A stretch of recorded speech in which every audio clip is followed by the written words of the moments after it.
about. We can go around in circles trying to find the south, but if you're looking for the truth, you have to find it out. NASA can't go to space, so we hit the roof. Get it? Hit the roof. And it all came to light with 200 proofs.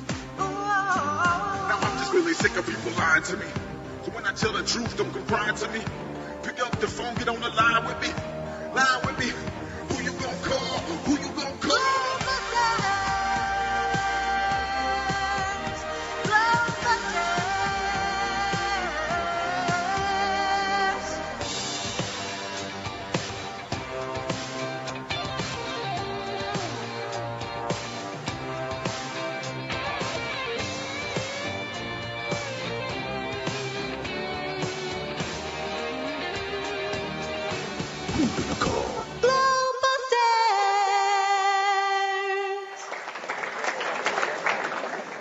All right.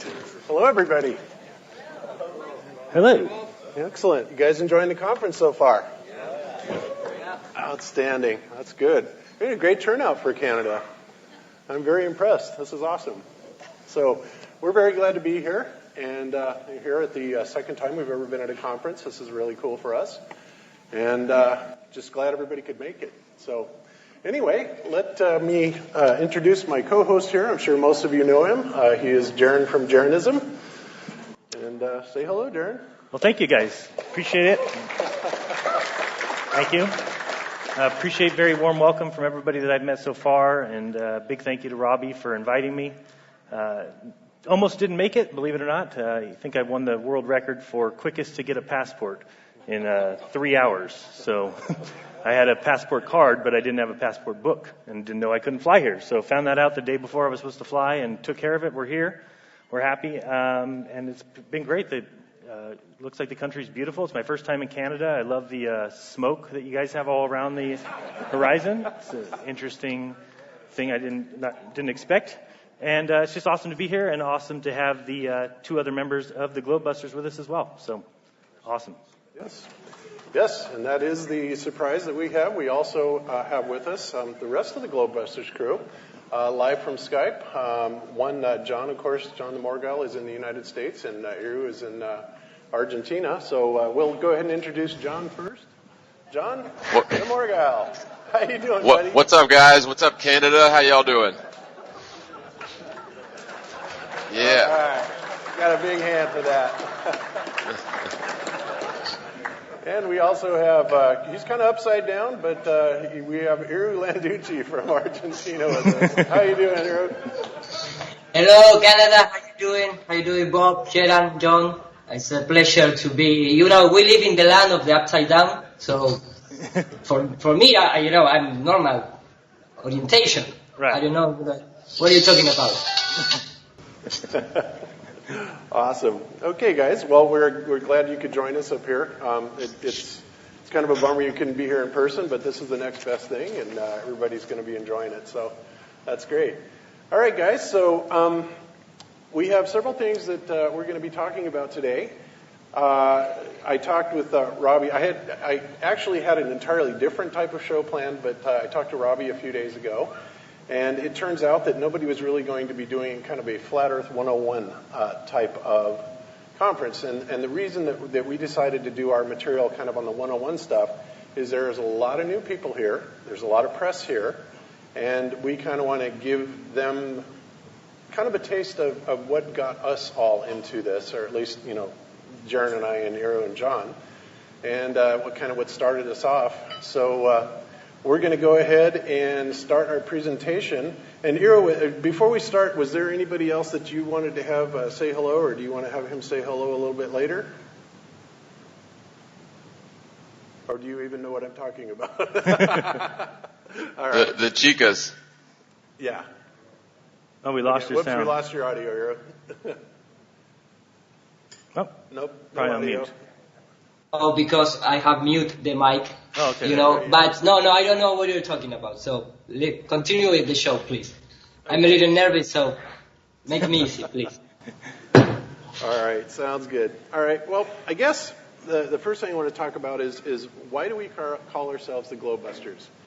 And we do that because of the belief that we have come to over the last several years that we are not on a spinning ball. And so we decided, we kind of thought of lots of different names, and Globebusters was the one that we settled on, probably a little better than Ballbusters, which was my choice.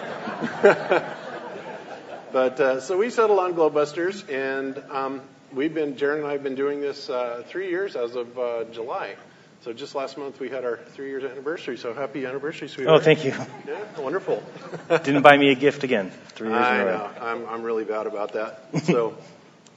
So anyway, when we talk about flat Earth, I kind of like to talk about all the different things that led me here. And even though, in my opinion, there are some things that constitute a smoking gun, a lot of people wouldn't see it that way. So I kind of decided to take the approach of what's called a preponderance of evidence. And this is kind of a term that they use in law firms and in the legal trade and all that.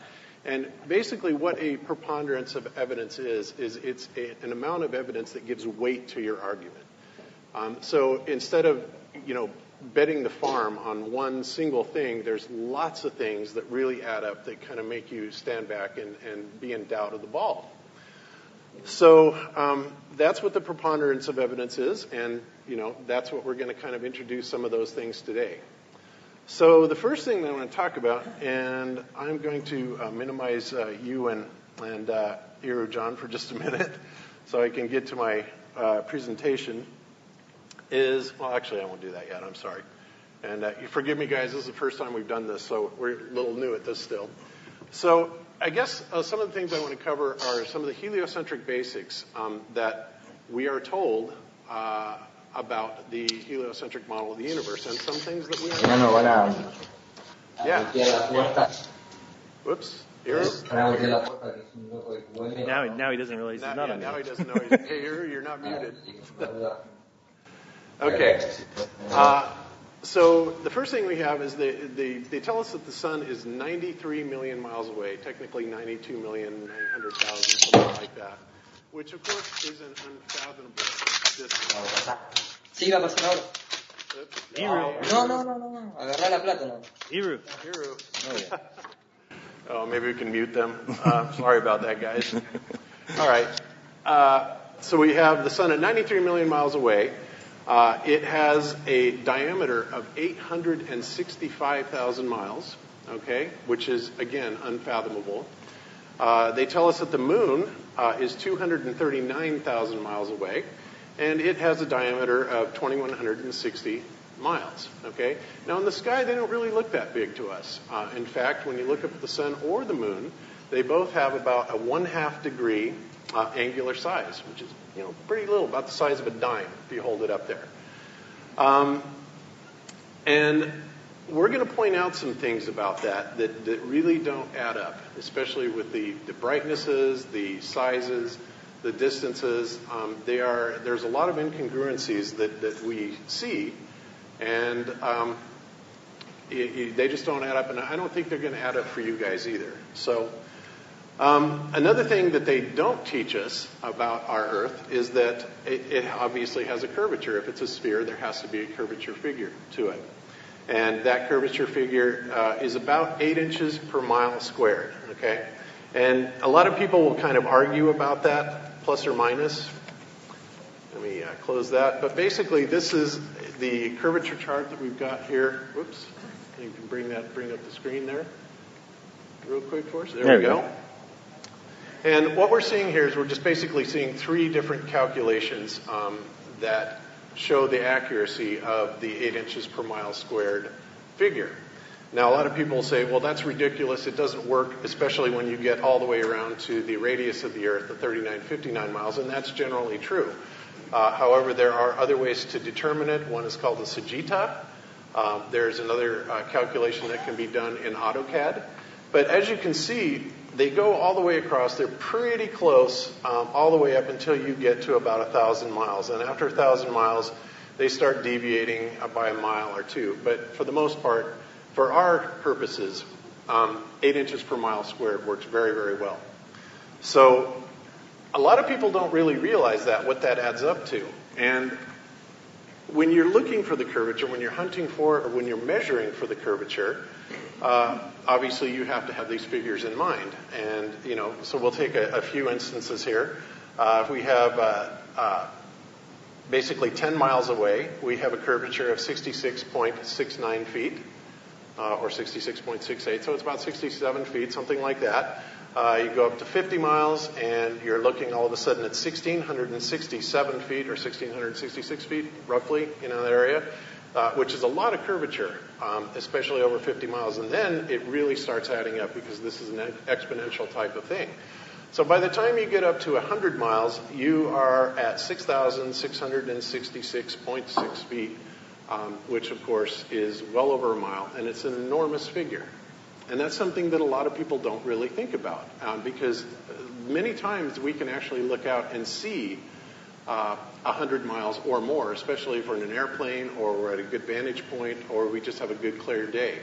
We can see 100 miles and even further sometimes. So when you start thinking about how much curvature should be there, well over a mile, it doesn't make any sense. And, a lot of people will try and tell you that you can't really see that from the ground, and that may or may not be true.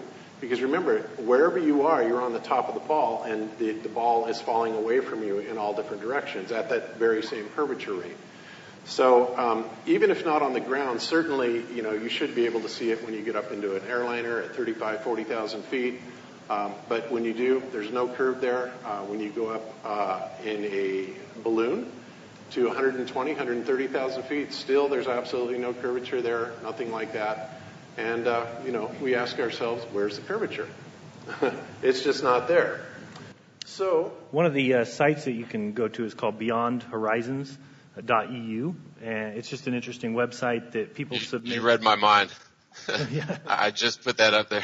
Oh, good. Yeah, you submit your images or photos that you've taken, and there's ranges from anywhere from 400 miles on down. Now, some of those are from extremely high locations. So if you're, at a 2-mile high mountain and you're looking at a 2-mile high mountain, that's not quite flat Earth proof. That's just being able to see further than most people think you can. But when you're looking at, like, I know Bob, the picture of Canigao up now, and Canigao is a mountain near France. It is 175 miles this image is taken from, and the mountain itself is only 9,000 feet, and the location that it's being taken from is 1,000 feet. And when you do the calculations, that comes out to should be about 13,000 feet hidden behind the curvature. So the fact that we see that mountain, you shouldn't even see the tip of it. If you saw the tip of it, you would still be 4,000 feet of unknown. Where did that come from? What happened to the curve? You have to believe in mountains that levitate or something raising those mountains up. And then when you realize that how much of that mountain you actually see there, is it up? Yeah. When you realize that that's not just the tip, you're seeing a majority of that mountain, then you start to realize why. And there's so many places around the world like that. I just don't think enough people are looking. And as people look and see and start to recognize these things, that more will come out. There's so many places where you're looking across bodies of water of 100 or more miles. So it'll be interesting to see what comes out soon. Yeah, and these images are not a mirage. Right. No. These are absolutely real. There are dozens of instances. If any of you have watched like Eric Dubé's 200 Proofs, there's just instance after instance of things that we should not ever be able to see. And it doesn't really matter what the humidity is, what the temperature is. I mean, yes, the humidity, temperature, air density will factor in to refraction, but there's never that much refraction, especially the kind of refraction that would perfectly match the curvature of the Earth with your vision. That just doesn't happen. And, of course, a lot of the globe believers would like us to believe that that's what's happening, and it's simply impossible. And beyond that, there is no experiment that really shows anything that can cause an image to come up from behind an obstruction and that you would be able to see it, especially with such an incredible clarity. Now, there are mirages, there are superior mirages, there are things like that, but it's pretty obvious when it's actually a mirage. I mean, you can tell there's distortion in it. Most of the time, the image will be inverted. As you can see, these images are not inverted. They're crystal clear. Like the image of the Chicago skyline is something that we've all seen, and that is absolutely a crystal clear image. That is not a mirage, contrary to what the weatherman said. So there's just so many instances of it. It's kind of mind-boggling that people can write it off to refraction. It just simply doesn't work that way. So. And really, you can start out at any lake or ocean that you might live near. If you can get a spot that's 6 or 7 miles across, and we've seen tons of people do it, Taboo Conspiracy and Paul on the Plane, people like that are just doing 7-mile stretches, basically take a laser and shine it off of something black like this and have somebody across the water zoom in with a camera. And if the camera's 2-3 feet off the water and your laser's the same height off the water, that's impossible to be seen on a globe, and yet everybody is seeing it. So, that's got to tell you something. In fact, here in Argentina, we have a real good situation because from Uruguay to Argentina, you can see coast to coast, and there are like 55 kilometers, which represent like 200 meters of curvature, and we see all the skyline from Buenos Aires. So the problem here in Argentina is that we are not a development country, so the most tall building is only about 170 meters. So we can see like 40 buildings from Uruguay to Buenos Aires, and none of those buildings should be seen if the Earth has the measurement and is above. Yes, absolutely true. I think it's real important to sort of explain to someone that's looking at this for the first time, well, what do we mean by this curvature? So if the Earth was a ball, over a certain distance, you would expect to see a certain amount of vertical descent due to this alleged curvature of the Earth. And what I find really striking is that nowhere in my life do I ever remember learning what this expected vertical descent should be over, say, a mile. And what's really just crazy about this is that it's flat earthers who are getting this sort of thing out and not globe earthers, because nowhere in globe earth education or science do you find curvature formulas or calculations that anyone can use to demonstrate this curvature for themselves. And in fact, when you test for it, it doesn't exist. And if you look at things like the ships over the horizon, as Christopher Columbus allegedly purported, that there's this assumption that the Earth is a ball and light only ever always travels in perfectly straight lines. And in fact, we know now that light indeed refracts and bends through the atmosphere, does not travel in straight lines. And so what we're seeing is we're seeing curved light essentially over a flat Earth and not a ball Earth with light only ever traveling in straight lines. And so it really is, it turns out, the more you look into this, it's not just one or two pieces of evidence fit nicely with flat Earth, but any possible thing you can imagine and throw at this, it works nicely and better than the globe. So just wanted to get that in there. Yeah, and you might hear people say, for instance, with the buildings being seen across Lake Michigan, that, well, there's some water that appears to be covering the bottom of the buildings. And that's something as flat earthers that at first you look at and say, well, yeah, why is there water covering the buildings at all? The better question is to ask, why are the buildings there at all? Because really the globe calls for them to be completely covered. And, we're discovering, daily basically what is going on when we see water like Iru's showing here. At Skunk Bay, you can see what happens throughout the day there. That's on the screen? Yeah. You can see where the water is rising and lowering just based on the temperature throughout that day. And so what we notice from that is that the landmass behind there actually gets submerged by the water. But we know that's not what happens. So these are the kind of things that if science was what we were taught and if science was what we were told it is, then these kind of things would be investigated and, really dug through to find out what is actually going on, but it's not. It's simply just chalked up to, any kind of blockage of buildings or is curvature of the Earth, and they don't want to look at it. And that's why we're here and why we have to do this daily, because science isn't doing it. They're just letting us believe what we were all taught, and they want to end the story there. Yep, absolutely. So needless to say, observational evidence is everywhere for this. I mean, we simply see further than we should ever be able to. And that right there is one of the biggest clues. And it cannot all be written off to refraction or mirages or anything like that.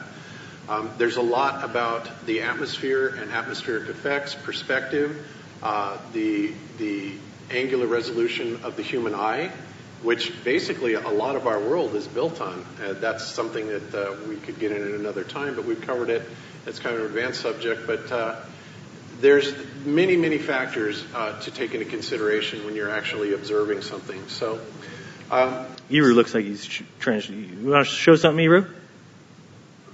Oh, he's showing Rob Skiba's experiment. Yeah, I try. You know how I am. So I trying to just put some images for the new people and understand what you're talking about. So. Okay. So here I'll show some of these images, and of course Rob Skiba, who is a speaker at this conference, did a lot of these experiments. And obviously not all of our evidence is simply, just observational. We have much more than that. We have checked the Earth's curvature by a variety of methodologies. I myself have been a pilot for about 40 years now. And it's really interesting because when they first put you through pilot training, they tell you to pick a point on the horizon and fly towards it, and the plane will basically fly straight and level. You also have instruments on board, gyroscopic instruments, which obviously the claim to fame of a gyroscope is rigidity in space. They do not move around. Now, there's a lot of arguments, counter-arguments about how they work, about pendulous vanes and stuff like that. But the bottom line is that gyroscopes remain rigid in space. And, if you're flying, you should be compensating for the curvature of the Earth. You should have to actually point your nose down because you're flying around a ball, theoretically. Well, the gyroscopic instruments never picked this up. Now, neither did the old-style gyroscopic instruments, like they had when I first started flying, and of course they still have those. They still have the mechanical. But these days they even have the ring laser gyroscopes, which work off a Sagnac effect and light phase differential, stuff like that. They also do not pick up any change in pitch or curvature. We also have accelerometers, which are absolutely sensitive enough to be able to measure these very minute pitch changes. In all the experiments that have been done, no pitch change has ever come up. And, the claim that gravity magically compensates for all this is ridiculous. It's patently ridiculous because it simply does not. In fact, the gyroscopes are inertial-based instruments. The MEMS accelerometers are inertial-based instruments. They do not work off of gravity. They supposedly use these things on the space station because of the fact that they are able to maintain their rigidity in space. So lots of experiments have been done with those. We simply cannot detect any curvature or motion.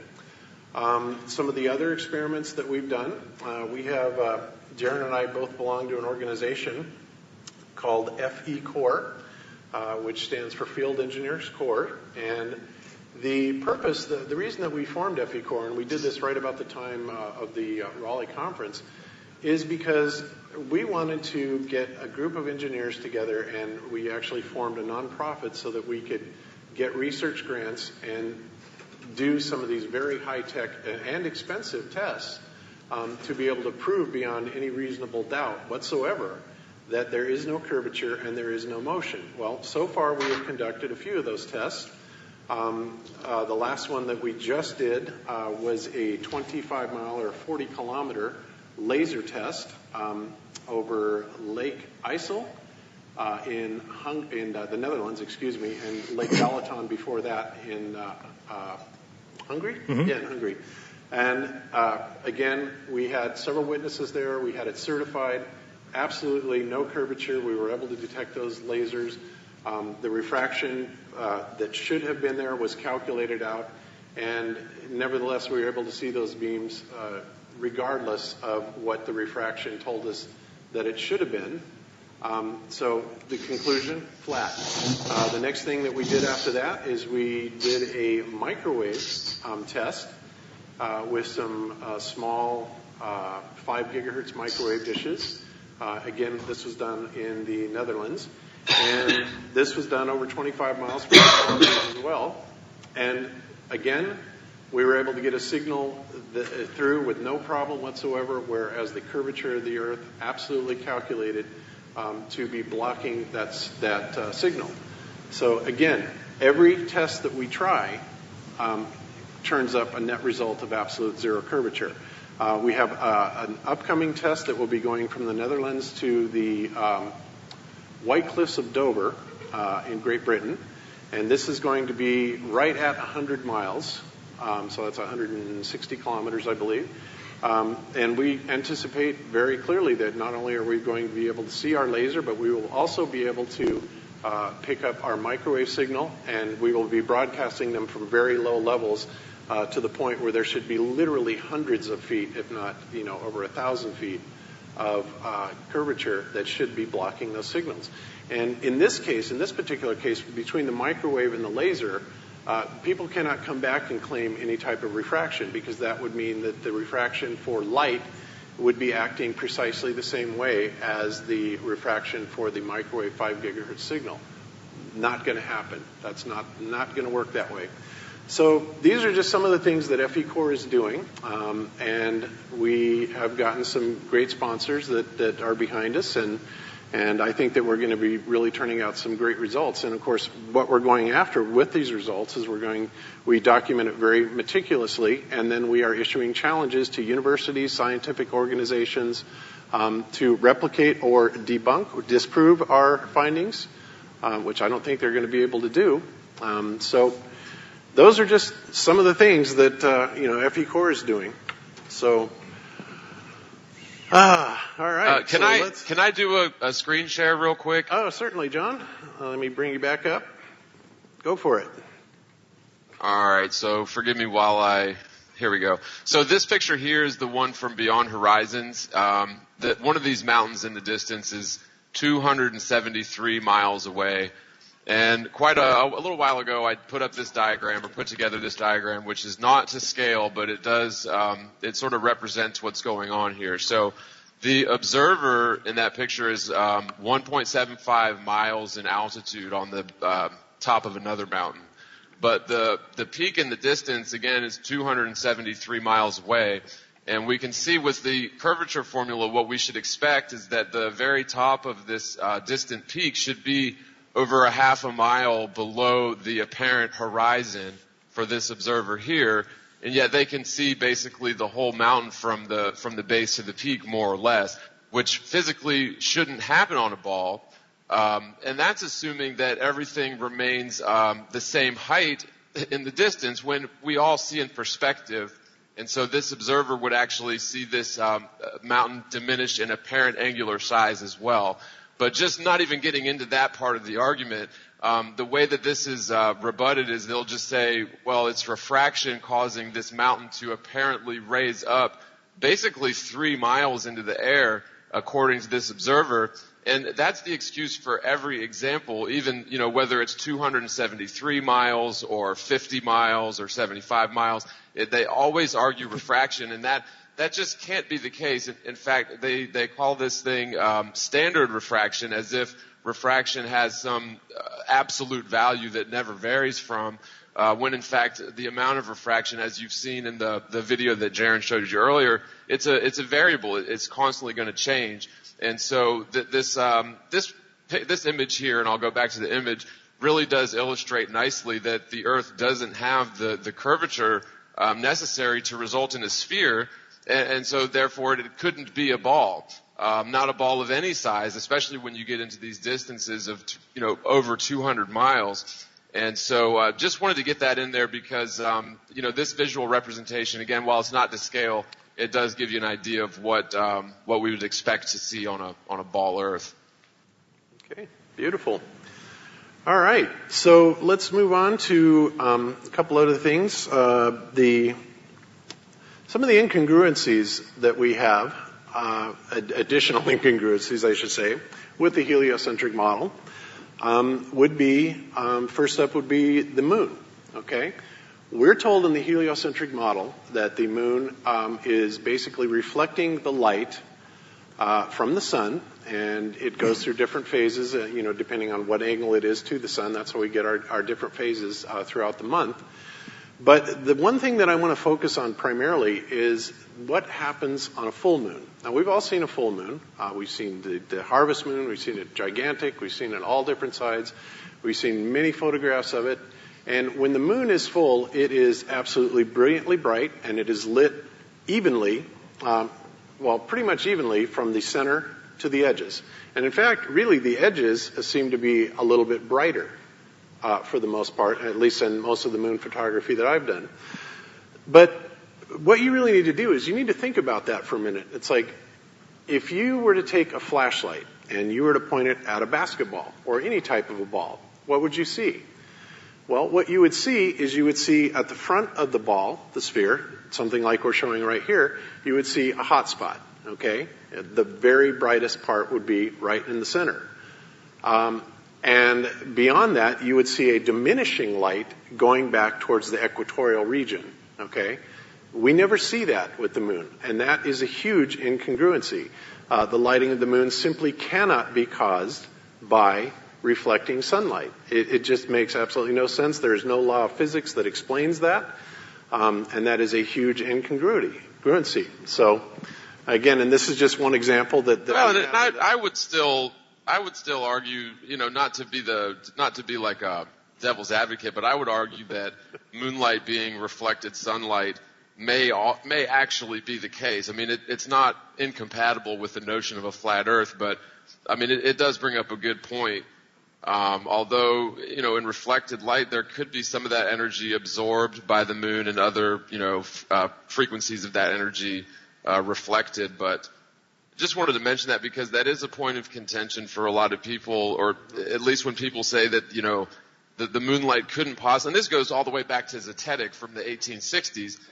Even Robotham argued that moonlight couldn't possibly be reflected sunlight because, it's a cooling light, it has putrefying effects as opposed to, moonlight has putrefying effects where sunlight has preservative effects. So there are different properties between sunlight and moonlight, but I think it is a bit of a leap to say that therefore, moonlight couldn't possibly be reflected sunlight because to me at least, there is a lot of evidence that the moon's phases are somehow correlated to its relationship position to the sun. But yeah, my 2 cents. Yeah, and you'll find that, obviously, straight up, I disagree with that, but that's okay and you'll find that there's a lot of thought and conjecture about, the nature of things and amongst flat earthers. And that's, mostly because we don't have a $52 million a day budget to go and research on this. So what we're presenting to you today, at least in our opinions, is common sense. And in my mind, common sense tells me that if I shine a light on a ball, it's going to have a hot spot and it's going to diminish back towards the back. Now, a lot of other flat earthers have said that the moon is a self-lighting source. And if you want to look at that biblically, God created the two great lights in the sky. He doesn't say anything about the moon reflecting the sunlight or anything like that. They're supposedly their own individual lights. So there's obviously several different perspectives on it, and that's why you will not always get two flat earthers agreeing on the same model. But the reason we bring this up is because this is for you guys to decide and for you to do your own research on. But I think these are just some of the more glaring things that we really need to look at. And don't ever let anybody tell you that you can't make conjectures, because you are not out to deceive yourself. So if I'm thinking of ways that the Earth might be different or ways that things might work, I'm not trying to deceive myself. So I think it's fine to make conjectures and to maybe make some random guesses, because they have to fit my evidence, they have to fit my observations. That's how but if we're getting lied to everywhere you look, that's when sometimes you got to stop listening to that and maybe listen to yourself. You're not trying to lie to yourself, so at least if you think something works a certain way and you find out it doesn't, then you change your belief and move on. Yep, very well. Okay, so next thing up that I want to talk about is eclipses, I think, are a problem. Now, one of the biggest arguments that we get from globe believers is, how do eclipses work on a flat Earth? Well, There are several schools of thought on that, but I think what we want to start out with first is looking at why the heliocentric eclipse model is unrealistic, okay? And if you look at this diagram here, basically what it's showing is it's showing the sunlight coming in at straight lines, to the moon, but yet the shadow is focused down to a very small point, okay? Now, last year, I think it was August of last year, that we had the solar eclipse. Myself and my family, we all went to Nebraska to see the sun eclipse in its totality. And one of the interesting things that they told us that was predicted and verified by us with our balloon that we launched was that the umbra would be about 70 miles. Now, if you don't know what the umbra is, that's the part of essentially totality, the very darkest part. Then there's supposed to be what's called a penumbra, which is kind of a twilight zone. But we never really actually witnessed a penumbra. We saw a shadow, an umbra, and then back to daylight. But the interesting thing about that is if the moon is only casting a 70-mile wide shadow on the Earth, then logical thought would make you wonder, well, if you turn that around and we're looking at a lunar eclipse where the Earth is supposedly blocking the sunlight from the moon, then you would expect to see something on the order of about 4 times that size. It's a little bit less than that, of a shadow on the moon, right? But we don't see that. And in fact, what they tell us is that let me find this here really quick. The Earth's shadow actually comes in at 5,600 miles, the umbra. Okay, that's huge. That's absolutely enormous. It's way bigger than the moon. You can barely see this curvature coming over the moon. They also tell us, first of all, that the only a ball or something that is spherical can cause a curved shadow. And I'm sure Ira's got something that can disprove that very quickly.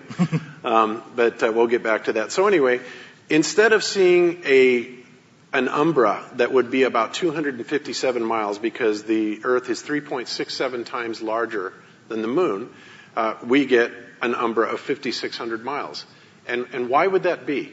If we're both roughly 93 million miles away from the sun, and if the moon is casting that 70-mile umbra on the Earth, from the solar eclipse, then when you flip that around, it should be roughly about 257 miles that we should be seeing going across the moon.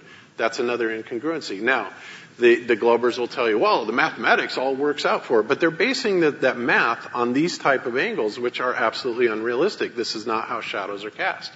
In fact, most of the time, we all see if you have a light source and we're casting a shadow, I'm seeing my shadow now, the shadow is typically bigger than the object that's casting it, okay?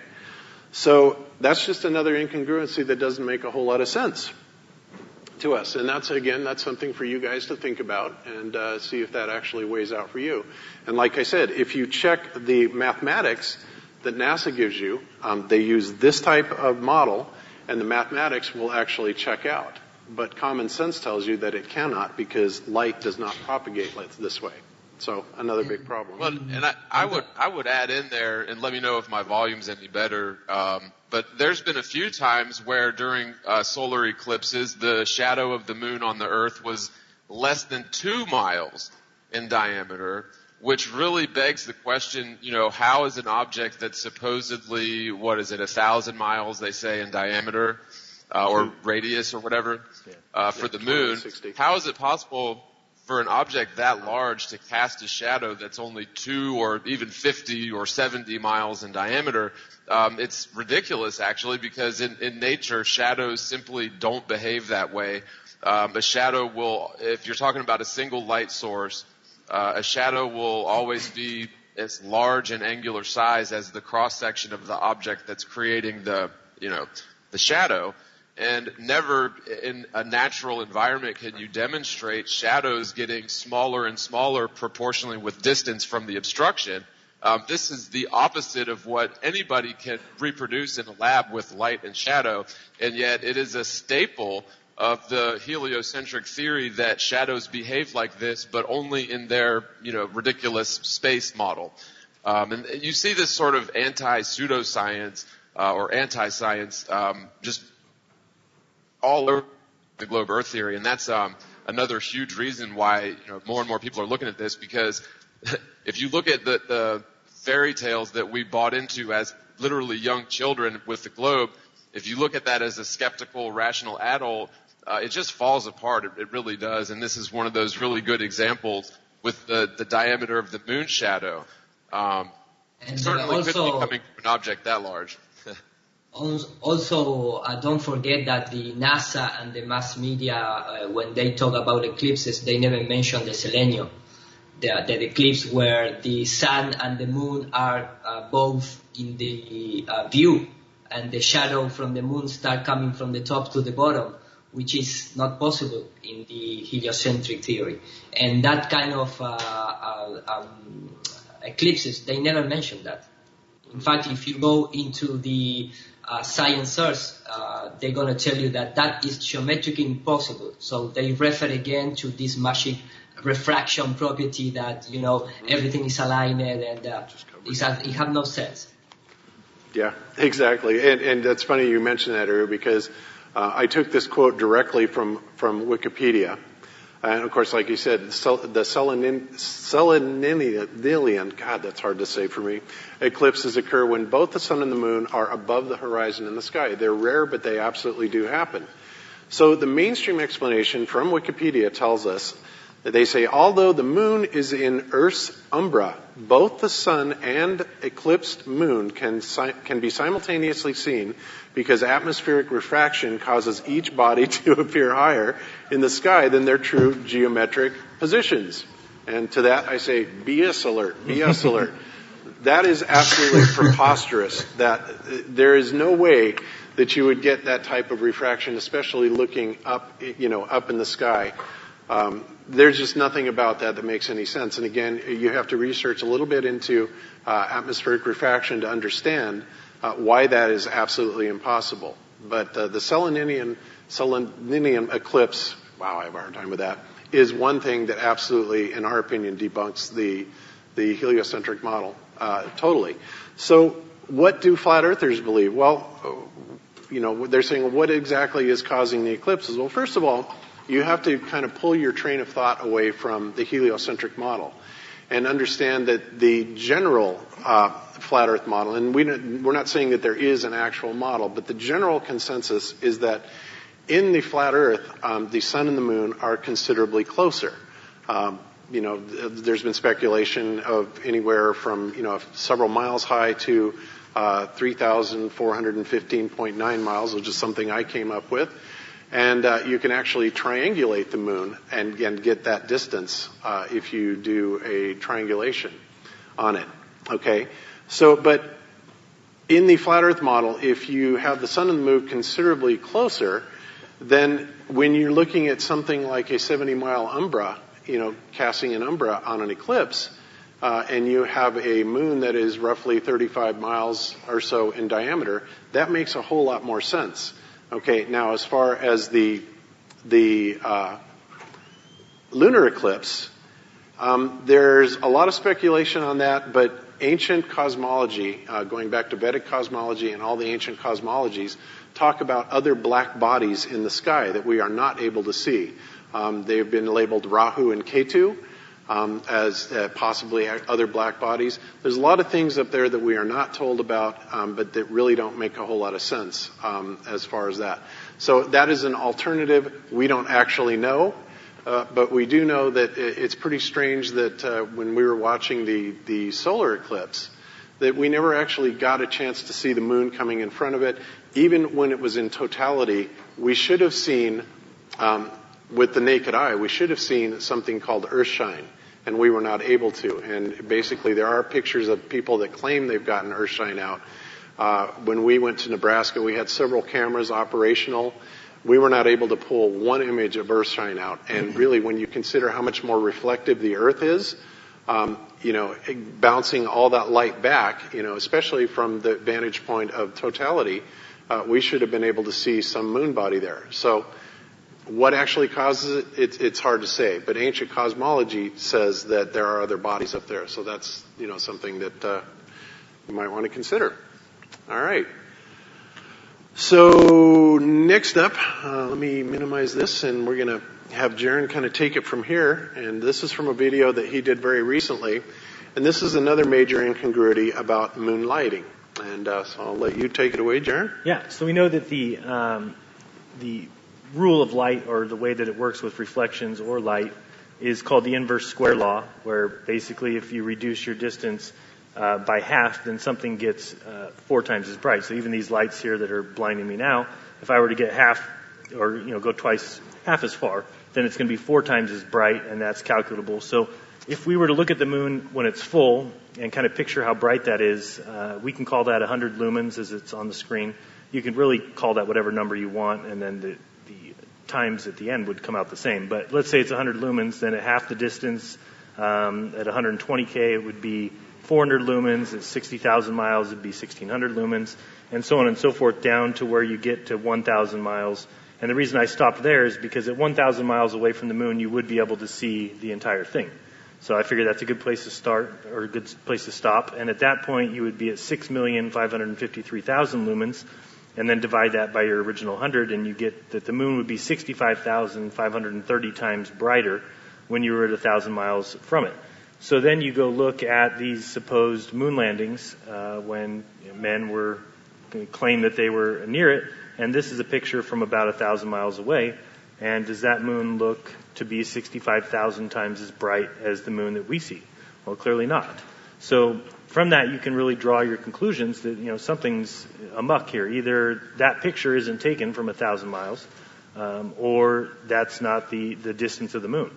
But regardless, we know that there's a lie somewhere there, that we don't know where that is. And then also in this next shot, it's something you can just think about, really blows out of the water as far as anything. If you look at what the sun would look like, imagine that the sun's 1,000 miles away. This would be what we would see. It would just be completely washed out, so bright, and that would be at 1,000 miles. Right, because remember, the sun has a diameter of 865,000 miles. Right. That's mammoth. Imagine it's above us at 1,000 miles. The whole sky would be sunlight. So then if we reduce that distance and say now it's at 93 million miles, this is what we see, right? We see the sun in the sky that we're told it's 93 million miles. You can basically hold a dime at arm's length and cover the entire sun. That's that half-degree angle that we see. Okay. And so that is what we could call that 8 light minutes, right? We were all taught that it takes the sunlight 8 minutes to get from the sun to us. So that's 8 light minutes away, that distance. And then if we reduce that or double that distance again, which would then be 16 light minutes. So think about reducing the size of the sun. Now it's at 16 light minutes, and then we do it again, double it again, the distance, and now we'd be at 30 light minutes. Eventually, you're not going to see the sun anymore. So let's do it again, double it again. Now you're at a light hour, and your sun is going to be a pinprick in the sky at most. But let's multiply that by 24, and now we're at a light day. And now you're just not going to see the sun, period. But we'd have to still multiply that by 365 times, and then we'd be at a light year, and we're still nowhere close to the distance of any star. The closest star is said to be 25 trillion miles, which is it's just wrong. I mean, I don't think it's right for us to even assume that we could ever see that far. 1 million seconds is 31,000 years. So to think that we can see 25 trillion miles is insane. And especially when we just did the reduction on the size of the sun, you're going to lose it at probably a light hour, even if it's 93 million miles away, even if it's 865,000 miles wide. So really, it just gets to the point where their stories don't even hold up anymore. Yep. So yeah, these are things that are very concerning. Of course, one of the things I talked about at the Raleigh conference was the idea that the North Star Polaris is at about 430 light years away. Now, that figure is so large that it is almost incomprehensible, and yet we can look up and see it with the naked eye. And this simply defies all logic. It completely defies the inverse square law of light. It completely defies angular resolution of the eye. these stars simply are not this distance. The other thing that we need to keep in mind is that, throughout all time, the stars have never changed. We're whipping through space. Not only are we rotating at 1,040 miles per hour, but we're going around the sun at 67,000 miles an hour. The sun is going around the Milky Way at 670,000 miles an hour, and then the Milky Way is going around the Great Attractor at over 2.1 million miles an hour. And in all that time, we've got ephemerises that date back over 2 millennia. We have all kinds of other devices. Sailors have navigated, and never have the constellations ever changed. Not even the least little bit. What is the mainstream explanation for that? Well, they're just so far away that we can't notice them moving. It's ridiculous, right? Or that it'll move in a couple thousand years, or it used to be different a few thousand years ago. But I pointed out earlier this year that there was a program online where you could go and you could enter any date and it would pull up the sky at that date. Well, I would go back to 1500 BC or 3500 AD, and Polaris still stood right in the middle. And I made a video about it and showed it and said, hey, these guys are saying that Thuban was the North Star back when the pyramids were built, and they're saying it's going to be Vega or something in a few thousand years. And within a week, I went back, somebody emailed me and said, hey, how did you do that? How did you get those dates entered into that website? And I said, you just press the back arrow until you get there. And they said, well, we won't let you do that anymore. So I went to the site, and sure enough, if you go there today, it stops at 1500 AD. You can only go back 500 years and only forward 500 years. So again, these are the kind of changes that should make people question things, because before you were able to go back any distance you wanted in the past or in the future. And for them to make such a quick change to the program, to not allow you to do that, well, why not? Well, the reason why is because the stars would not be correct tomorrow or the day after or the day after in their program if they allowed for them to change as we're taught, that they change in these 4,000-year stretches. Rather, they stay there. They don't move. Yep.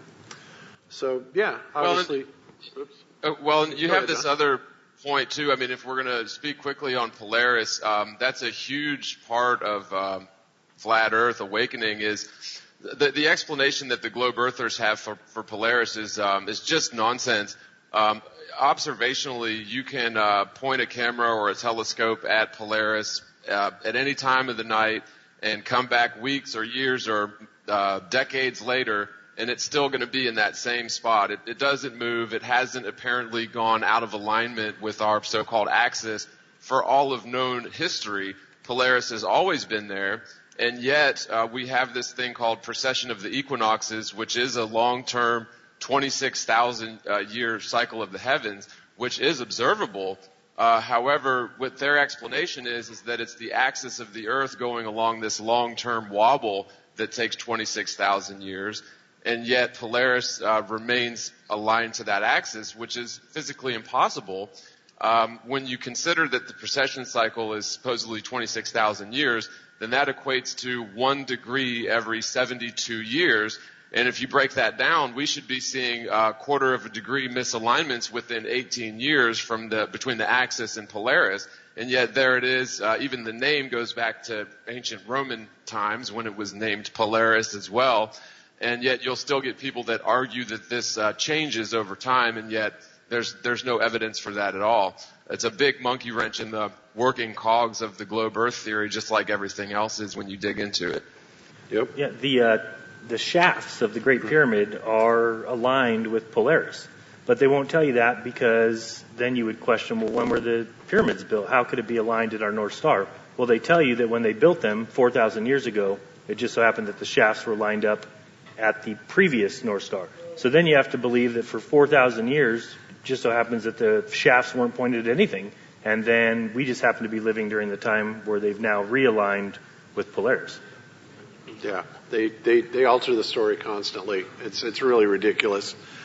So anyway, and Eru, anytime you want to cut in with your presentation, just let me know. Okay. No, but you know what? I believe that, at least for me, was really because we are so being indoctrinated with the image of the ball Earth that for me, when I enter in this situation of flat Earth, something that really helped me to, program my mind was to see what is the Earth from the top, and because a lot of people they don't realize that. Sorry for the Spanish language of the article, but if you Google or if you do your own math to calculate and determine the curvature of the Earth, everybody knows that it's like 8 inch per mile square. So exponential because it's a sphere. But what that means is that mathematically speaking, they can't escape from this number. So they need to say, okay, if the Earth is a sphere of 6,000 approximate radius, you must go just 20 kilometers up in the sky to really see the curvature. And of course, that height is only achieved by military plane, not by civilian planes. So you're never going to see that kind of point of view in real life. This picture here is made in AutoCAD by a friend of mine, which is in civil engineering, and where you see in the magenta color is the curvature that you must see at that altitude. And this is an article from a science magazine, which it says 20 kilometers up in the sky is the curvature of the Earth is clearly perceptible. So the problem is that every balloon that was launched with rectilinear lenses is shown a straight horizon. And, some people start to get confused because sometimes you can see a circle, not a curvature. And that is for the configuration of the lens, because the lens have a little circular shape, so the light reach every point on the lens at different distance. And of course, the human eye is also have the same shape. But when you go to, for example, OptiWiki, which is like a Wikipedia for the physical optics guys, it's going to tell you the resulting image will obviously be circular. So for me, when I start to see all these pictures, and that tiny point there is the moon, and that is the sun. So when you start to see this kind of image, which of course you're never going to find it in mass media or NASA, or nobody is going to, show you this kind of thing, I start, questioning myself that, okay, the Earth could be flat. Of course, because, for example, here you can see with real clouds morphing in real time. This is a time lapse. And it's impossible at 40 kilometers up in the sky have the horizon straight. In fact, it's more impossible when you start looking at, I'm sorry because I don't want to get much time in this, but this is a comparison situation when you have a sounding rocket reach 120 kilometers and in comparison with the weather balloons. And both show the same thing. I mean, the horizon totally in a straight line and rise to the eye level. And this is, the rocket images are from official space agency. But there is an alternative program because when they want to do real science, they don't launch heavy rocket, because the heavy rocket has an arc trajectory because it's ending in the ocean or some place in the land. But when you're trying to, really do real science, these agencies use sounding rockets.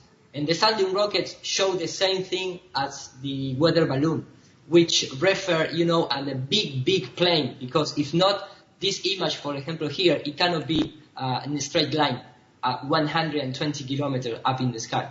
So, for me, was something that really helped me to wash the image of the global Earth in my head and replace with real footage, with real life, with real experiments, and different videos from different people, not only for space agencies and that kind of thing. Yep. Okay. Very good. All right. So let's move on to another incongruity that we consider a major problem with the heliocentric model. Real quick before you do, I'm supposed to correct Jeranism. It's 1 trillion seconds, not 1 million. Yeah, I got the text message. I guess if I said that it's 1 trillion seconds is 31,000 years. So if I said 1 million, I apologize. Okay, there you go. All right. Oh, Okay. the Earth must be a globe after all. Yeah, that's it. Yep. I feel the spinning now. I didn't feel it before, but.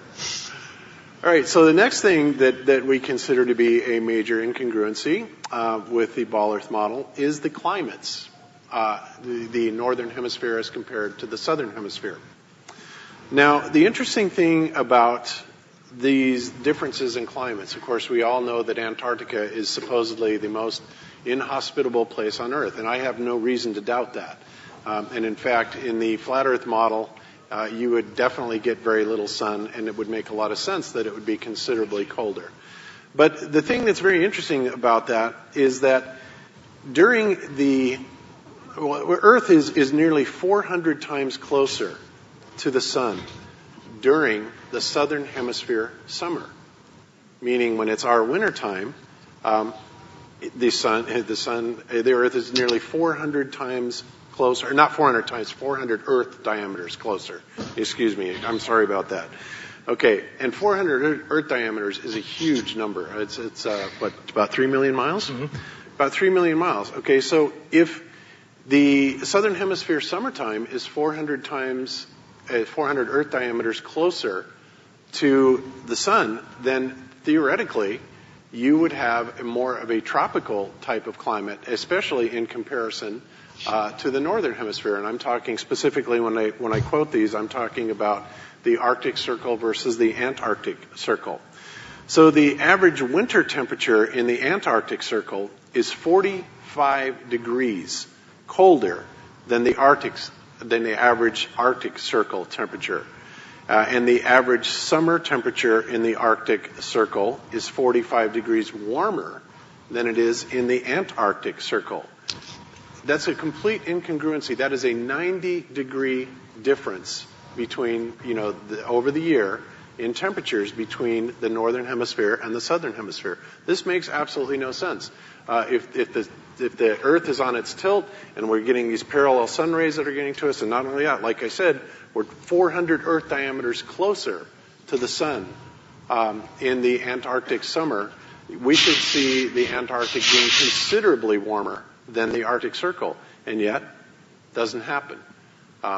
It doesn't make any sense. And of course, another thing that's very interesting also about the Antarctic is if we are on a spinning ball, they would theoretically have 24-hour sun down there.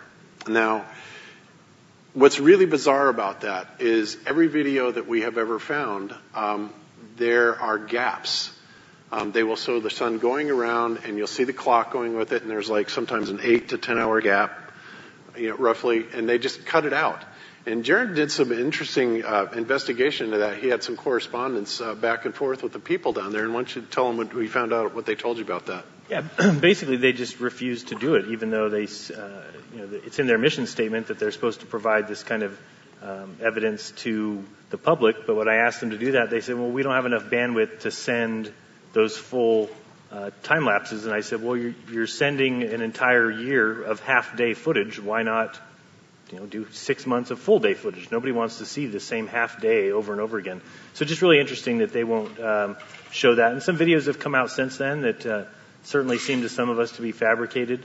And, again, I do think that there might be, these full days of light, but it doesn't mean that there's a full day of sun and the sun is just circling your head. Again, if that was happening for 6 months, would Antarctica be this frozen tundra? Right. If you've got full 6 months of sun, I don't think that that's necessarily what you would get. Right.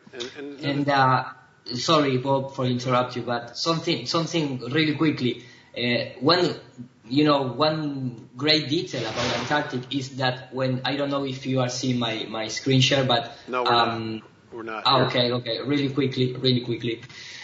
The Antarctic continent, for the normal science, it's the most highest continent in Promedy. I don't know which is the English word for that, but I mean it's the most highest continent of all in terms of the media of the altitude of the continent, which is highest about elevation.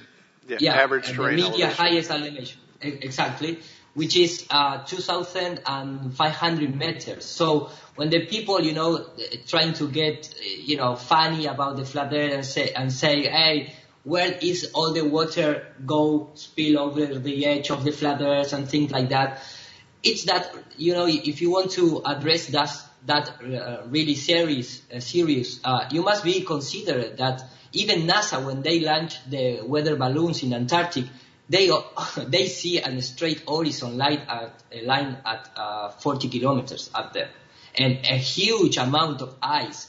And if you consider that altitude situation, you must be trying to get in your mind the picture of a plate, because if this is the border or the edge of our plane of existence and is the highest in proximity of all continents, you have the shape like a plate, contain all the water. And of course, if you go into the geological research, you're going to find that 12 kilometers is the most that the humans have, go down, which is the super Kola hole, deep hole, and up to the sky no more than 50 kilometers. So we have the measurement of our limit, if you want to see in that perspective. So that is something that, and of course, they want to use the Antarctic territory as a Martian surface. In fact, they say that they train there because it's so similar to Mars. So maybe they could can fake, some Mars landing situation in the future. And just my opinion on this too, I disagree that I don't think that is the height of Antarctica, because every image I've ever seen shows the ice shelf coming off the water, and then you get this flat plateau. And I've heard of people skiing across it and people hiking across it, but you never see them. How are they getting to 2 miles high? 2 miles high is that's 10,000 feet. So you would have to be going uphill at some point, and they don't do that. So it's almost as if there's just a plateau. It's off the water, but it's certainly not very high off the water. And then I had to ask myself, well, why would they tell us that it's so high? Well, they tell us it's so high because that explains why it's ice if it's getting 6 months of sun. Because, the sun goes right above the equator, and the equator has mountains that are obviously full of snow constantly. So it's just another thing where that picture there, look at that. I mean, that's a flat, land coming off the water. How is that 2 miles high? It's just something I've thought about before. I don't ever see that. I see what you're saying. I just think that there are, at least in some places in the far south and in the Antarctic, lots of mountains. And so maybe they factored those the elevation of those mountains into the average terrain, and that's where they get the high average. Yeah, that average is the word that I don't recall. That is, Yep. Okay. So anyway, we don't really get any solid official 24-hour footage. We do occasionally see somebody will come out with a 24-hour footage, but I mean, it is so clearly CGI. They will start at a point. They'll go around 24 hours, and then they'll come back, and you'll see that the cloud formation is absolutely identical to the start point of the video. I mean, there's just so many incongruities of these videos, and it's clear they're trying to hide something, because if there was truly a 24-hour sunshine, actual sun visibility above the horizon, like there absolutely is at the North Pole, we should have tons and tons of footage of it. They shouldn't be trying to obfuscate this and hide it. But that's exactly what we get. And we get CGIs and we get excuses like we don't have enough bandwidth from the official agencies. They're hiding something. It's as simple as that. Now, the people have been down there. They have talked about, yes, there is a 24-hour daylight, but a daylight and actual visible sun are two different things. And we've come up with a few plausible explanations for why that can happen. And this goes back into the idea of the possibility of a firmament or, some sort of atmospheric lensing going on, where you can get a phenomenon known as, it's called a coffee cup caustic. And basically what that means is that you can have a point of light, and I should have had one of these ready for it. You can have a point of light, but it can reflect around the surface and actually bring light to the opposite side of a circle. And I think that's a very plausible possibility for what's going on in the flat Earth. Again, we don't know because access to Antarctica is incredibly restricted. There you go. Eber's got it. Oh yeah, there you go. There's a coffee cup caustic. So, there's your source light, and this is brought on by nothing more than emulating the atmosphere and the atmospheric lensing properties of the atmosphere. Or, if you want to follow the more biblical cosmology, you have Psalms 19:1 where he talks about the firmament being above us, and it's spread out like a molten glass or a crystal type of material. And to me, that makes a lot of sense, and we've actually got several things that support that argument.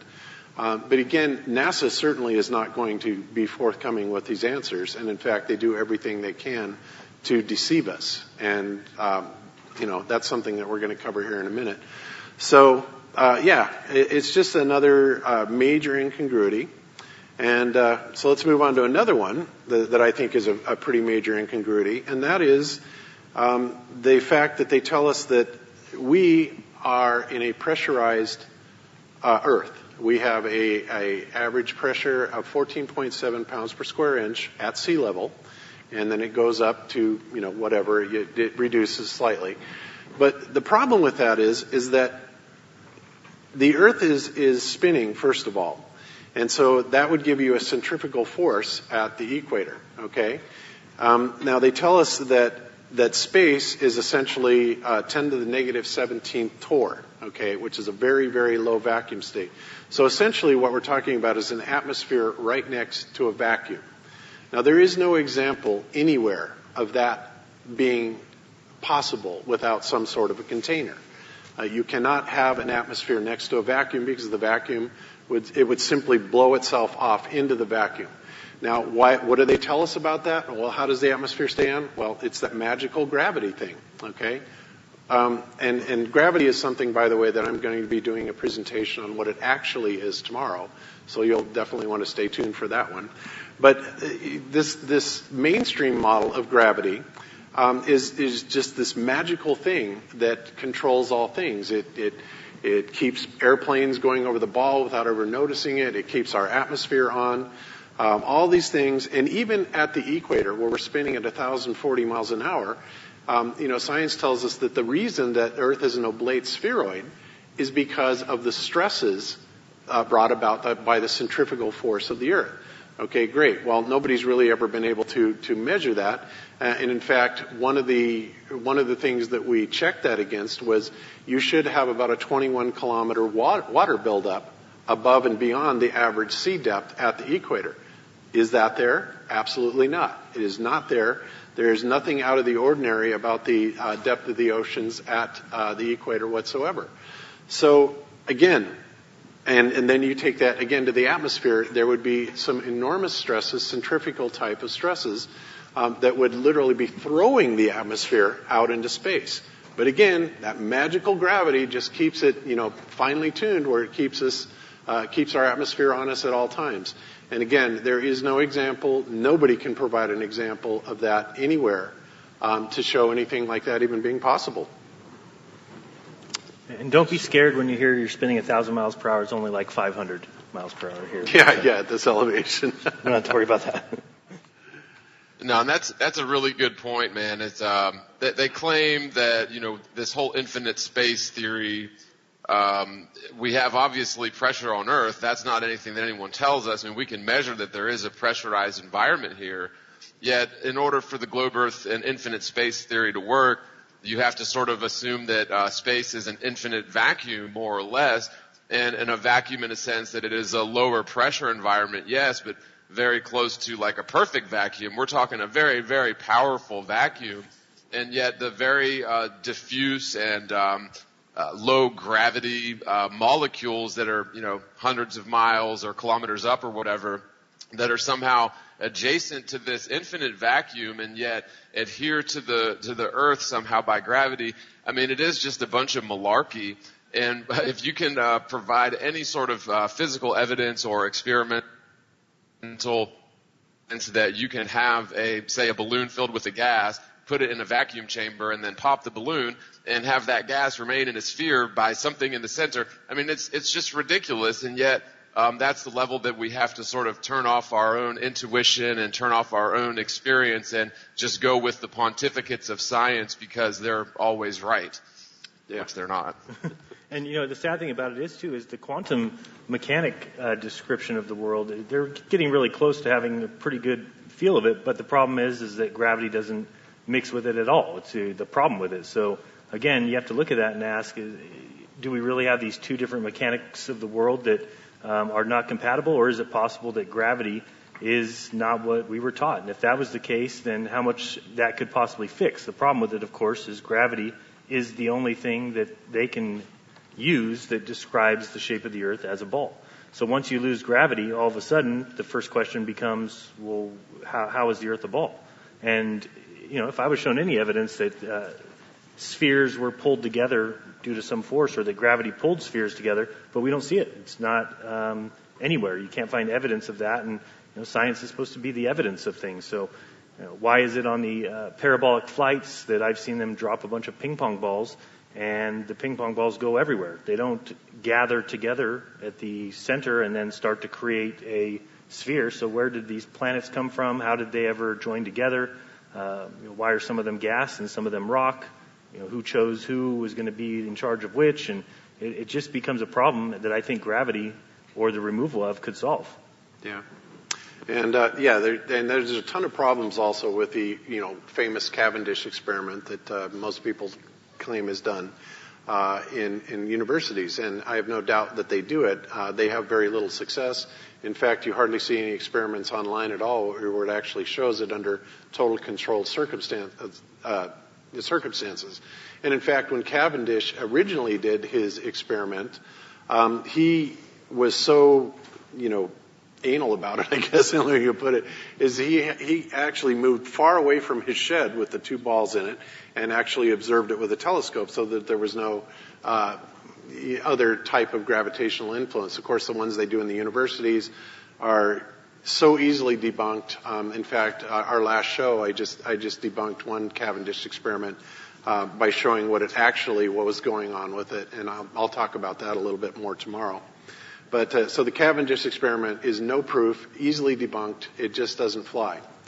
So, all right. So let's move on to another thing that a lot of globe earthers will say that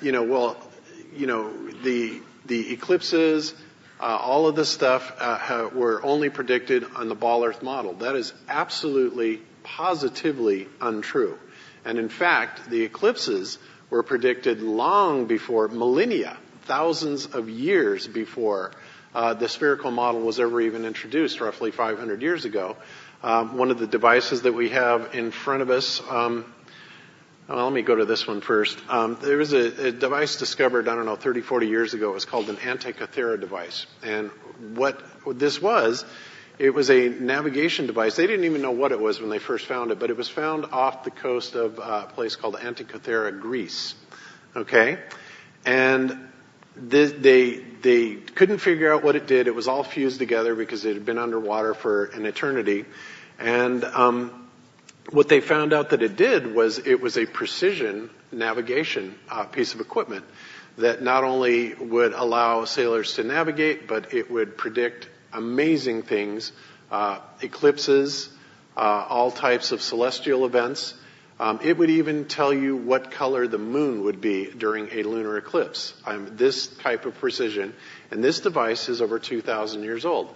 Well, fortunately, because of 21st century technology, they were able to x-ray it, break it down, find out how it worked, and they have since replicated it. And that's how we know that here's this device that was, it's been around for over 2,000 years, and they were navigating with it, and it predicted quite accurately to within seconds lunar and solar eclipses both. Another thing that does this is a device called an astrolabe. And this is another amazing forgotten device that is several centuries old, was definitely around before the advent of the globe Earth model. And it predicts any type of navigation you want to do from it, your position, the time of day, eclipses, solar, lunar eclipses, all this stuff is possible with this particular piece of equipment. And again, it is centuries old. So the reality is when people tell you, oh, well, all of our eclipses and all this stuff were based on the predictions from the ball Earth, not true. Absolutely not true. And in fact, these devices predated this by well over 1,000 years. So that's just a nonsense argument. But yet, yeah, you'll hear that. And a nice connection with this kind of mechanism, in fact, with the Antikythera mechanism, is that it's belong to Archimedes, that mechanism, and the Romans was captured that mechanism. And if you want to relate it, we must be assumed, and we live under the Gregorian calendar and the Julian calendar before, which is made by Romans, by Jesuits. So they twist the history, and they took this kind of mechanism and device for antique civilizations, and they use from the heliocentric, theory or model or whatever, because we are living all the time under sun worship. And when you start researching history, you're gonna always find a few a few faction, which is from Romans, from Jesuits, from Jewish people that control every aspect of our life. And that, if you want to understand why they lie to us, you must be research in history. All right. Okay, so moving on. Next thing up is, let me get back to my little image here. And as well, I'll just bring up about eclipses. If it was true that it's because of the ball Earth, then we wouldn't have to go back to the Saros cycle to figure out how eclipses work. And even NASA, if you go to their website and look at any eclipse page, at the bottom it will say all eclipse data is provided by Fred Aspernak.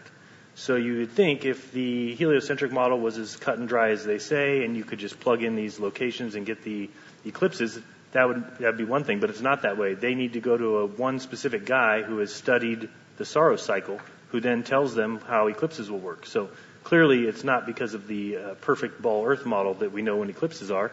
We have to go to a guy who has studied the Saros cycle from, I don't know how long ago the Saros cycle was for, I think 1,500 years or something. Mm-hmm.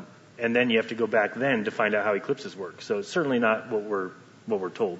Yeah, and like I said earlier, we have ephemeris data that goes back nearly 2,000 years. And once again, constellations have never changed. All navigation, everything is just the same as it is today, except with the current rotational periods of the sky. Again, absolutely impossible, especially when in 2,000 years we should have had a completely new North Star by now. So how could that possibly be accurate? Well, that's a good question, isn't it? That's something that you need to kind of ask yourself. And it's even older than I thought. The Saros cycle is several centuries BC, so even before, even older than 1,500 years. Yeah. So. Yeah. So again, the claim of the heliocentrists that all of this stuff is based on our knowledge of the Earth being a sphere is ridiculous. And in fact, even going back to the Aristophanes experiment, where they had the well in Syene and I forget the other place, where they were measuring sun angles going down a well.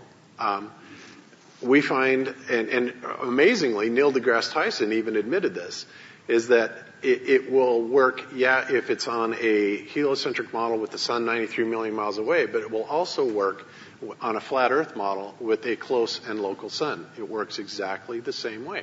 So you cannot go to the Aristophanes experiment and say that proves unequivocally a heliocentric model, because it absolutely does not. And again, like I said, Neil deGrasse Tyson very recently made the stunning admission that is absolutely true. So kudos to him at least for that. All right, so the next thing we have up here on the screen is when you start looking into ancient cosmologies, whether it's Egyptian, Norse, Hindu, Vedic, Hebrew, Indian tribes, all of them, all civilizations going back all the way through recorded history have depicted the Earth as flat and stationary. Now, there are some different slight variations on, this plane that we're on, and that is that there's a possibility that there are more lands outside of our little ring. There's a possibility that there are lands even above the firmament if you want to look at Vedic cosmology. But not one of them has ever, depicted the Earth the way that NASA has. And of course, if anybody has done any research into this whatsoever, we know that every single image that NASA has made of the blue marble is a fabrication. It is not a photograph. They call it an image for a reason, because it comes from their imagination. And that is probably the most apt way to describe it. All the footage that you see up there, if you look at the ISS footage, it is absolutely ridiculously fake. In fact, for the first year and a half of Globebusters, Jeran and I did the ISS Tuesday nights. We did ISS where we would observe the ISS, and how utterly ridiculous it was and how incongruent everything about it was. From lack of parallax. You're watching the ISS go over, you should see parallax. And what parallax is imagine yourself driving a car down a highway.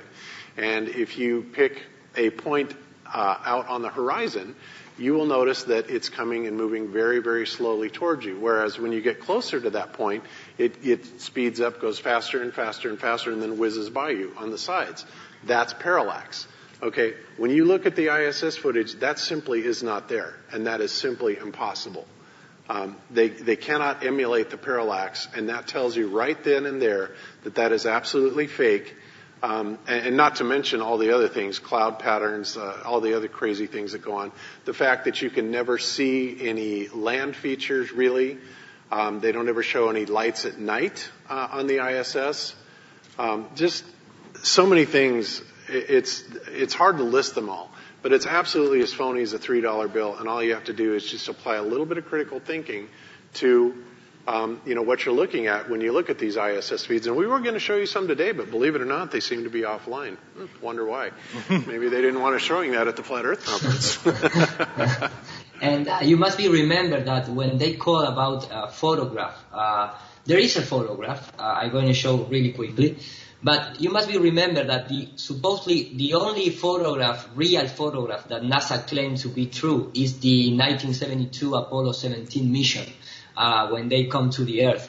But, if you start studying a few devices that they have patented from the early 20th century, they have these kind of devices which, the real name is device for producing illusionary effects.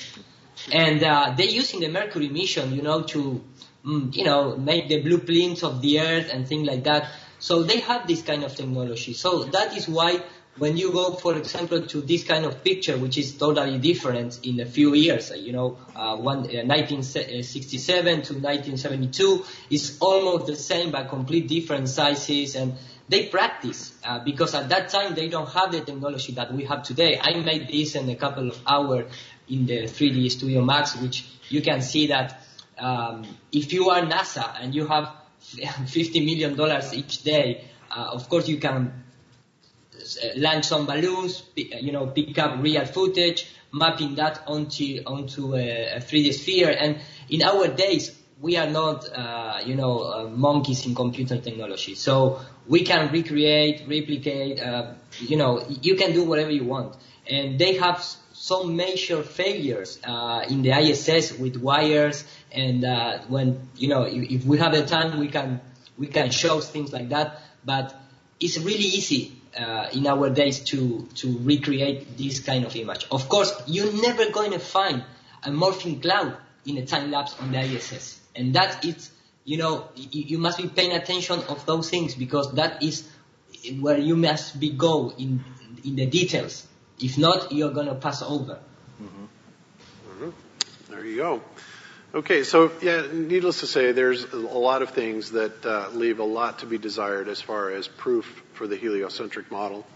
Another thing that a lot of people will talk about is, we can see the ISS up there.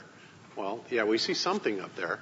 And in fact, it's even been photographed. Jeran himself did a ISS transit over The sun. And honestly, Moon.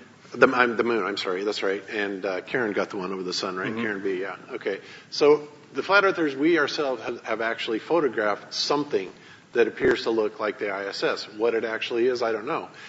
We were talking the other day about this whole Project Bluebeam, that people are talking about, well, this is what it could potentially be, and I think that that's very likely, but most people think that Project Bluebeam is going to be the catalyst for the fake alien invasion. Well, in my opinion, when I first started researching conspiracies like 20 plus years ago, one of the first things I looked into was the chemtrails, right? And the chemtrails, interestingly enough, are made up of three primary components. One is aluminum, the other is barium, and the third is strontium.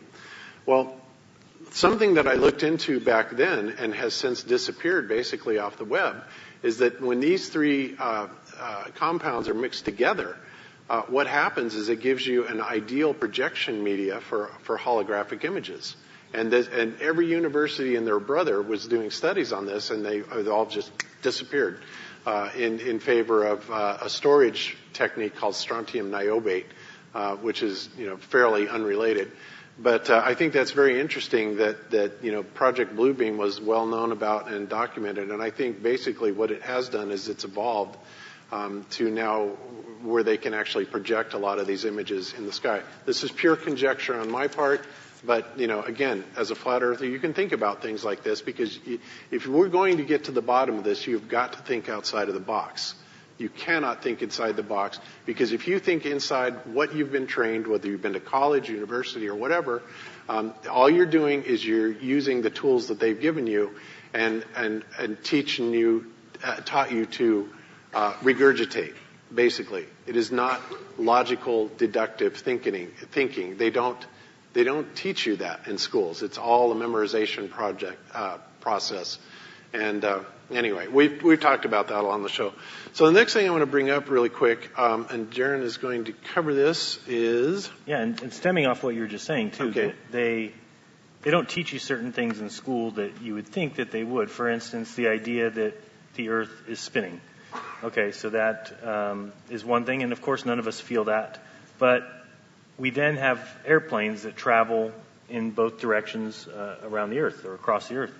So this video here is just showing if you take the Earth, and we're going to start spinning it here in a second, and really think about this and don't just default to what we were all taught, but actually consider the fact that if a plane like this one here is going to start traveling on this Earth, you'll notice that it's going to catch that red circle pretty quickly because the Earth is spinning towards it, right?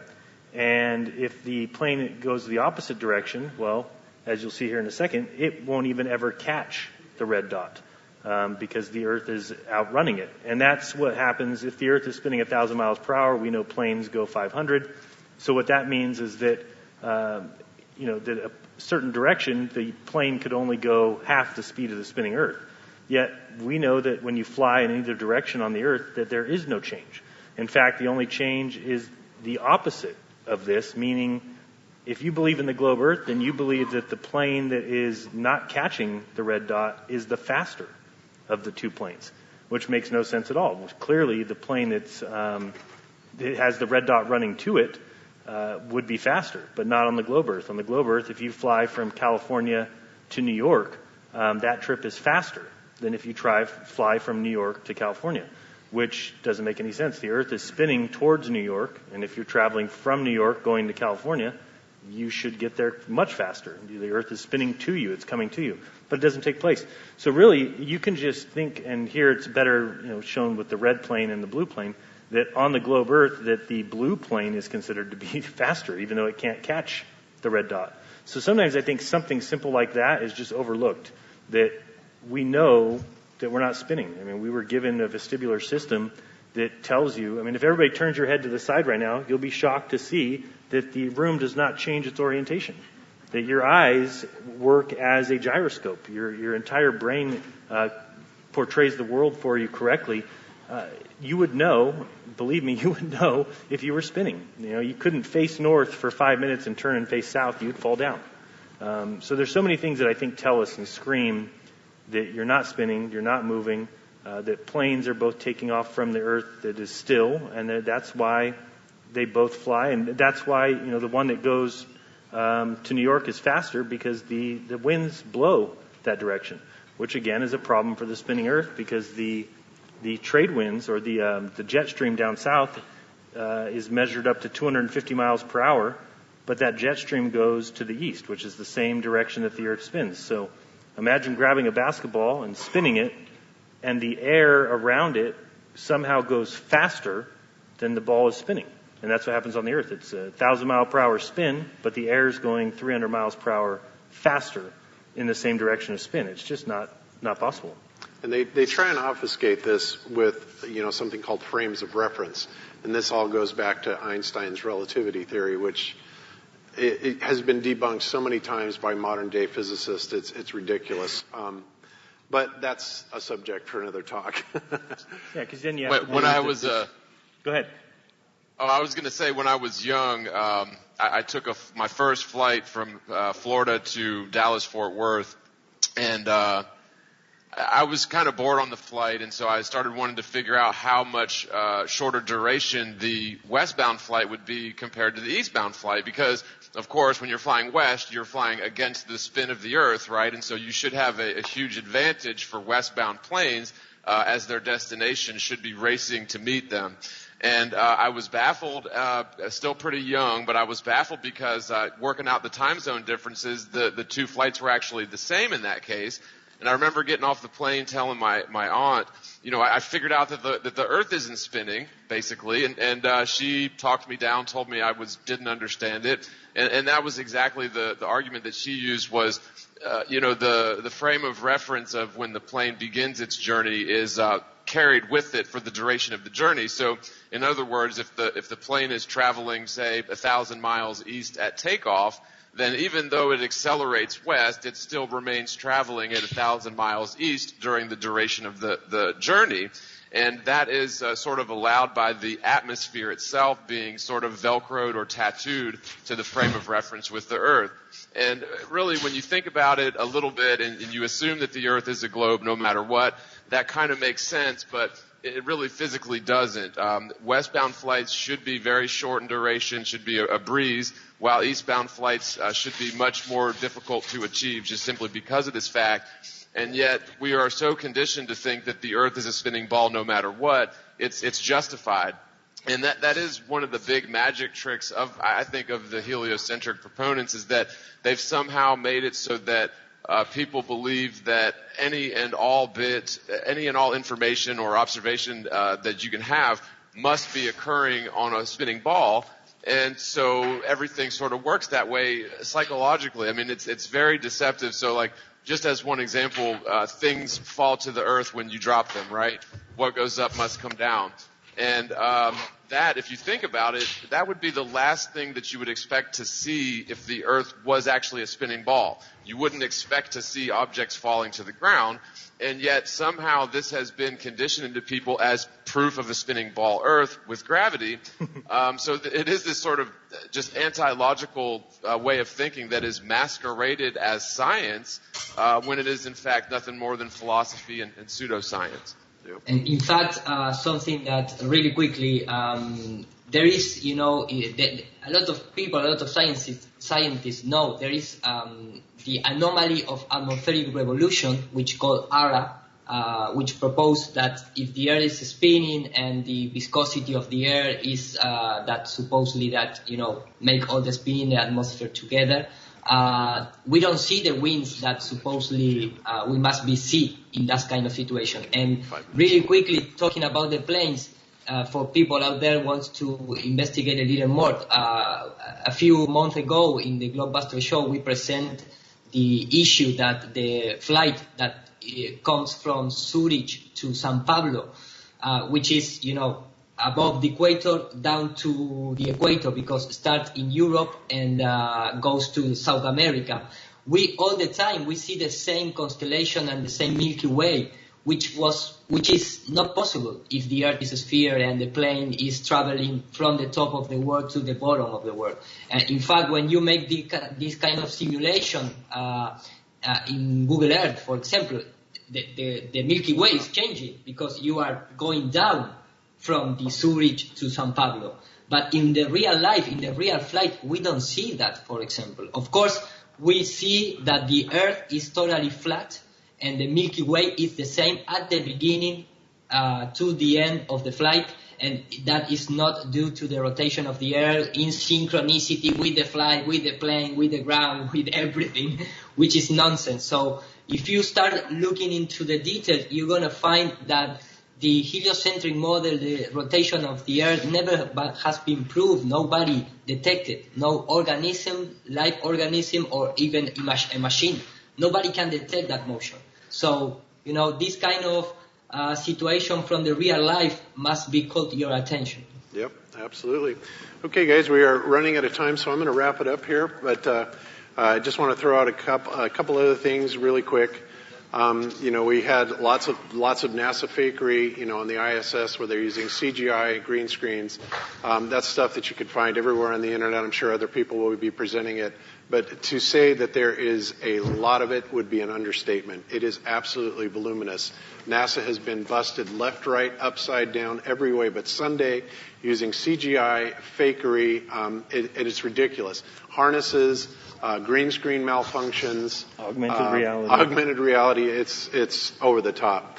But this is basically what the thing is NASA in Hebrew. A lot of people will say it means to deceive. Okay, the people that are running this world are very much of the Luciferian agenda. They are, a lot of people would straight up say they're Satanists. Their methodology is to hide things in plain sight, to reverse things, turn them upside down, make them backwards, but they always put things right in front of your face.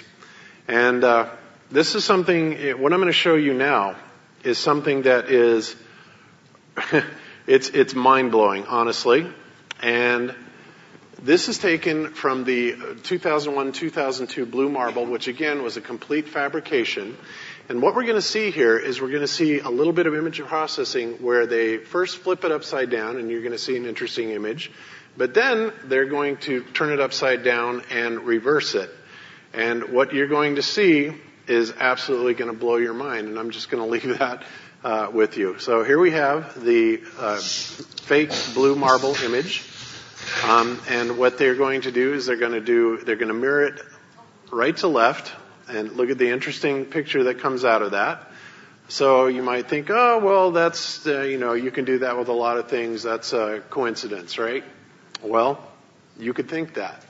But now, what we're going to do is he's going to take this image and we are going to not only flip it, but we're going to rotate it. And then we're going to do the image and look what comes out now. All right? Just take a look at that for a minute. What we're seeing here is we're seeing like a Masonic apron. We're seeing the all-seeing eye. We are seeing like an Anunnaki type of reptilian creature here with some sort of, halo or crown or something like that. You have the symbol here that's on the back of the dollar bill, E pluribus unum. But this is straight up Luciferian, guys, and they put it right in front of our face. You just have to know where to find it. This is what we're dealing with, and it is an uphill battle, believe me. So with that, we're going to close it out. I think Iro had something else to show. Did Iro have one thing? Because, are we... You have one thing to show or no, Iro? Yeah, because we're out of time, Iro. So did you have something? No, okay. No, it's okay. In fact, I found it yesterday, a pentagram on the moon. You remember that, epic moon crossing over the Earth, showing, well, if you post that and you, I did the screen capture and I contrast the image and appear a pentagram, which is something that, is full of symbolism, because it's like Confucius, the philosopher, the Chinese philosopher says, the world is not ruled by law, it's ruled by symbols. And that is why if I take right now, if I do, if the people have, doubts about this, someone explain this, this is a pyramid with the all-seeing eye. right in the middle of the, I don't know if you are seeing because I don't have the feedback from my camera, but I mean, if this don't call your attention, you are totally asleep, man. Yep, exactly. All right, guys. So we are out of time. Thank you so much. Thanks, guys. We'll be back tomorrow with more presentations. And thank you a lot. Okay. Thanks, guys. Thanks, guys. Give it up for Globebusters, Bob and Jeran, Hiro and John. Love you, bro. Thanks, man.